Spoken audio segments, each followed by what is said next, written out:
చేద్దాం సేటు హాస్పిటల్ పోతే మన శరీరానికి వాళ్ళకి ఒక్క చెప్పాలి. అంతే అంతే అంతే. అయితే ఇక అటు ఇటు తోలి పట్టుదాన్ని ఇటు కట్టేసేది అటు కట్టేసేది.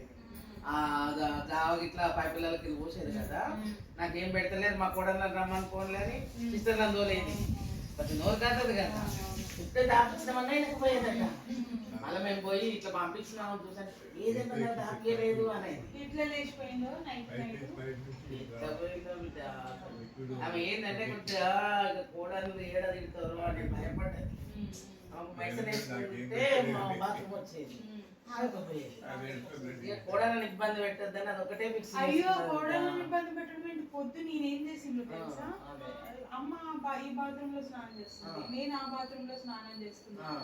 అంతే ఇక కర్ర పట్టుకుని ఇంట్లో రెండు బయట అక్కడ ఒకటి ఉంటది డ్రైవర్లకి వెళ్ళిపోయిండు బయటకి. అవన్నీ అడ్డం ఉంటాయి.